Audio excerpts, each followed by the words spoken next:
त्यांचा जो आहे तो हास्यास्पद आहे अशी टिप्पणी केल्याच्या बातम्या त्यांच्यापर्यंत पोहोचल्या होत्या। काही माध्यमांमध्ये तशा बातम्या झळकल्या। आता यामध्ये जिल्हाधिकाऱ्यांनी कुठल्याही प्रकारची कारवाई केली नाही स्पष्ट आहे। मात्र नेमकेपणाने ते काय बोलले तर त्यांनी त्यांचा जो अहवाल आहे अजून जो केंद्रीय ज्या एजन्सीज आहेत त्यांचा अजून अहवाल आला नाही असा अहवाल दिला। मात्र त्याचा अहवाल तो येण्याच्या आधीच त्यांनी सुमोटो जिल्हाधिकाऱ्यांनी पावलं उचलायला पाहिजे होती।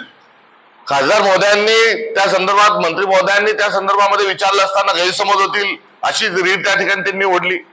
आता तो जर खरोखर तो लॅबचा आणि तो गहू जर खराब असेल तर मी काल एक जे वक्तव्य मी केलं ते काल वास्तविक पाहता तो व्यासपीठ नव्हता।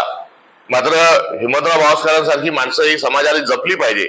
ती काही राजकीय आयकॉन नाहीत, त्यांचा प्रवास त्यांची विद्वत्ता ही सर्वांची आहे, ते कोणत्या पक्षाचे नाही। मात्र त्यांच्या समोर जाहीर स्वरूपात ती भूमिका घेणं आवश्यक होतं म्हणून काल मी अयोग्य जरी असलं तरी ती मोके की नजाकत किंवा एक समाजभान म्हणून मी त्या ठिकाणी ते बोललो की त्यांचा संशोधन जर केराची टोपली दाखवायचीच असेल तर ती तशाने कशाला दाखवता केराची टोपली। खासदार महोदयांनी अर्थात मंत्री महोदयांनी आणि जिल्हाधिकाऱ्यांनी तो गहू जो आहे तो गहू 1 महिना खावा। म्हणजे आरोग्याशी लोकांच्या जनतेशी आरोग्याशी आपण खेळता हा प्रश्न आपल्याला गांभीर्याने घेता येत नाही। आज त्याची जर टिंगल टवाळी कुठेतरी उडवल्या जात असेल त्याला गांभीर्याने घेतला जात नसेल तर 1-1.5 महिने त्यांनी तो गहू खावा आणि तो सिद्ध करावा की जे डॉक्टर भावस्करांचं जे संशोधन आहे हे चुकीचं आहे।